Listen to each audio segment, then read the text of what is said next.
Amen, amen, amen. Kwa machache madogo ambao ningetamani, kuna muda nilikuwa nataka kuchukua maombi na tulikuwa tunaanza maombi yetu kwa sababu ya taifa. Na nilipokuwa nawaza kuhusu taifa, lazima kabla uombee taifa, ni lazima ujue historia ya taifa. Kwa sababu huwezi omba bila kujua taifa na historia yake. Na tukiangalia katika maandiko in the book of Ecclesiastes chapter number 3 from verse 1, inasema to everything there is a season. Ecclesiastes chapter number 3 from verse 1, to everything there is a season and a time to every purpose under the heaven. There is a time and a season under the heavens. Kila kitu hufanyika. And also Ecclesiastes, these are the wisdoms of Solomon. Alisema kwamba there is nothing new under the sun and everything repeats itself. Na mwingine alikuja akatuambia, Mswahili naye akasema na Mwingereza akasema kwamba history repeats itself. Katika haya maombi ninapozungumza, hii ni katika maombi ya kitaifa. Ninapoenda kuangalia kuhusu historia yetu ya kitaifa, nikiangalia mtu kama wanaopigana saa hii kwa ajili ya next elections 2022 next election, nikiangalia pale naona we have His Excellency the Vice President William RUTO na the former Vice President or Prime Minister wakati wa Kibaki Jaramogi, Mr. RAILA Odinga, niseme hivyo, Mr. RAILA Odinga. Ninapoangalia kuhusu hawa ndio wanakimbizana to the next elections, kuna tabia imekuwa ikitokea katika nchi yetu na kila mtu is aware of what has been happening. But before I look deep to that, before we start praying as intercessors because of our nation, tunaingia haswa kuangalia taifa letu lilitoka wapi. East Africa na historia ya Kenya. Kenya ilitoka wapi? Kenya came from the north of Africa. They were the Cushites. Hawa ndio walikuja wakasettle to the north of Africa. Na kulikuwa na the port that is in Mombasa. Hiyo ndio iliweza kuleta Red Asians. The Red Asians ndio walianza kuingia katika Kenya na kuanza kutengeneza the railway, wakaanza kutengeneza reli, the railway. Katika hiyo ndipo kulikuwa na the Britain ndio walikuwa wanakuja kuangalia the highlands and the fertile lands, ndipo walikuja sasa wakakolonize Kenya. This is where history comes from. Kuanzia hapo tutaenda kwa miaka mingi wakawa wanatawala katika kwetu, lakini kukawa na makabila ambayo kabila la kwanza lilikuwa Kikuyu, kulikuwa na Wameru, kuna watu kutoka Kabete na Kiambu and some from Murang'a, ndipo walianza kuongozwa na mtu anaitwa Dedan Kimathi. Kimathi akawa na rebellion yake na kikundi chake ambacho kinaitwa, kila mtu anajua kinaitwa Mau Mau. Na walipoanza mambo haya, kuna kabila moja ambalo ni kabila la the Luo hawakuingia katika hii vita, hawakuwepo katika vita. And this goes why is Raila Odinga not the president? But he deserves to be the president.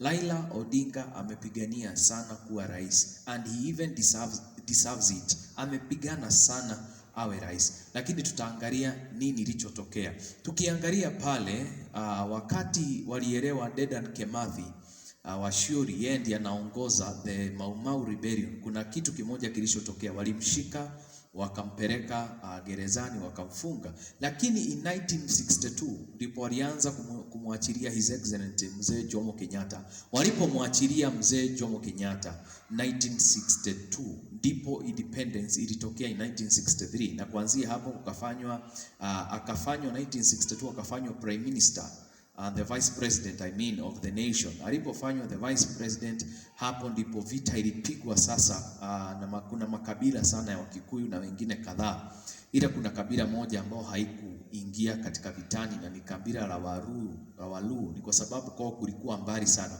na vita hii ilipopiganwa sana na ikapiganwa ndipo His Excellency Mzee Jomo Kenyatta aliweza kupata urais na akafanyika kuwa rais wa Kenya. Na baada ya miaka mitatu akamfanya Jaramogi Odinga kuwa makamu wake wa rais. But there is something that happened. Baada ya yeye kuenda sana, Jaramogi aliweza kusimama na kikundi chake cha rebellion opposition na akainua a certain party, na hiyo party, the only ruling party was KANU, lakini yeye akainua yake akajaribu kuoverturn mzee Jomo Kenyatta, na kuanzia hapo mzee Jomo Kenyatta akakosa imani na yeye, ndipo alimchagua the late His Excellency Moi, President Moi, ule tunamjua His Excellency Moi. Ndio Moi akachukuliwa, Kibaki akamfanya kuwa makamu wake wa rais. Jomo Kenyatta akamfanya Moi kuwa makamu wake wa rais. Lakini alipokuwa anamwachia urithi ama akarie kiti chake, kuna kitu kimoja alichomwambia. It was a covenant. Akamwambia, utakapokuwa unatoka katika kiti hiki kwa miaka yoyote utakao tawala, hakikisha kiti hiki umekirudisha katika nyumba yangu, maana tumepigana vita. Na kuanzia hapo ndipo unaona Moi alipokuwa anatoka katika ufalme wake, alimshika Uhuru, His Excellency the President who is by now His Excellency Uhuru Kenyatta. Na mara ile ya kwanza, I think it was 2002 or something there way back, akashindwa, maana Kibaki naye alikuwa amesimama sana. Kuna kitu kimoja nataka uangalie. History repeats itself. Get me clear. Why is Raila not the president? But he deserves to be the president. There is one thing his father did. Alijaribu kupigana sana na utawala ule, na akajaribu hata to engage in some things which are not good to foreign gods, ambayo hazikumsaidia kushinda katika hii. I don't love politics, but how can we pray as a church if we don't know the background? Kwanzia hapo they made a covenant, na ile covenant walio weka ni kwamba atarudisha kijana wake. Na tunaona Moi alipokuwa anatoka alijitahidi sana kupigia campaign na KANU, na alikuwa na vijana wake, ila alijaribu kumpea His Excellency Uhuru Muigai Kenyatta ili aweze kuwe, but haikutoboa, maana His Excellency Moi Kibaki deserved it, kwa sababu alikuwa tayari amepigana na kweli ameleta mabadiliko katika miaka ile 10 ambayo aliyotawala. Kuna kitu kimoja kilikuwa, ukiangalia history repeats itself. Sikiliza hii vizuri, utaangalia ya kwamba Moi alikuwa mwaminifu sana kwa mzee Jomo Kenyatta. Moi was very royal faithful, na alikuwa amejitoa. Kabila la Wakalenjin wakiwa chini ya mamlaka ya mtu ni watiifu sana. Aliweza kukaa karibu na rais Jomo Kenyatta mpaka alipofariki, ndipo naye Moi akachukulia usukani. Naye Moi alipoendelea na usukani, kuna mtu mmoja alianza kumpinga sana, ndipo alitokea Moi Kibaki, na hivyo mambo ikaendelea. Kuanzia hapo unaona angalia sasa, Jomo Kenyatta na Moi waliweza kupelekana vizuri mpaka akamaliza ufalme wake, hand over to His Excellency mzee Moi. Na kutoka hapo tunaangalia it is the same case that has repeated itself. Ndipo kuingia Uhuru na RUTO, naye RUTO akawa mwaminifu kwa Uhuru, maana walisikizana kwamba lazima awe mwaminifu kwake mpaka hand over ufalme 10 years, naye arudi 10 years. History repeats itself. Lakini kuhusu Raila, kuna kitu kimoja kilitokea na baba yake, and there is one thing, Raila deserves to be president. He has fought battles, amepiga, and that's why you see he's a kingpin. Unaona kwamba yeye anawika, maana yake amepiga nia. Lakini kuna kitu kimoja kilifanyika. He was aware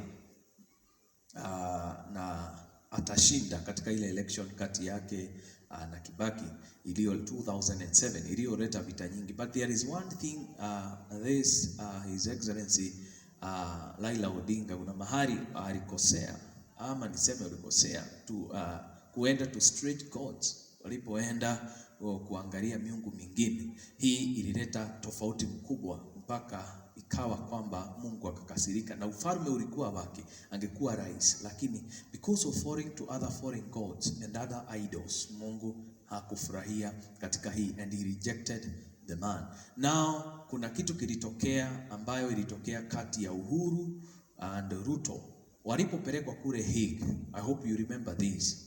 Walipopelekwa kule Hague kipindi kile, walipelekwa kule, lakini kanisa iliomba sana na maombi yao ikafika mbinguni. God heard from heaven, na kanisa ndio ilisimama, ambayo kanisa ya saa hii. Watu kanisa iliomba Kenya mzima, wakaombea Ruto na wakaombea Uhuru, na wale watu Mungu akasikia rehema zao, na Mungu akaahidi ya kwamba watatawala, mwingine atafuata mwingine. This is what it is there. I don't know why some other readers, na kuna wengine ambao wanasahau hii. Remember every covenant you entered, your father kwa mfano kama Kenyatta walisikizana na Moi na wakamalizana hivyo hivyo. Na another thing that happened ni hii Uhuru, we are trying to see now, you are taking to the long term. Na Raila angekuwa rais katika nchi, na rais mzuri sana katika nchi, lakini kuna mahali alikosea Mungu, ni kupita katika kutafuta miungu mingine, and God rejected him to become the president. Now there is a covenant that was made, and when the church cried because of Uhuru and Ruto, God in heaven said Uhuru will have to reign and the Ruto will have to be president in this nation. Whether you like it or not, I am speaking as a voice from God. Na kati ya haya mambo, saa hii ndio inatokea. Every time you turn to other gods, God rejects you. And that's why you see there is a difference between the vice president and also the president, because there is a long term. Now there is one person, kuna mtu anakataa kwenda hiyo njia. Na the Bible says kati ya giza na nuru haziwezi zikaperekana. That's why you find out kuna watu walikuwa wanajulikana sana, like people like Mike Sonko wako wapi sahi. There is one thing he did, is turning to long gods. Na ndio unaona sahi hayupo. Ni mtu ambaye anasahaurika na tasahaurika kabisa. Lakini kuna kitu kimoja, for the church of God, those people who are intercessors and praying because of the nation, this is for us. It's time to pray that the will of God may happen in this nation. For God has said that there will be a peaceful election. Watu watafikiria itakuwa ya vita itakao kuja. There will be peace. There will be peace. And there will be joy after the elections.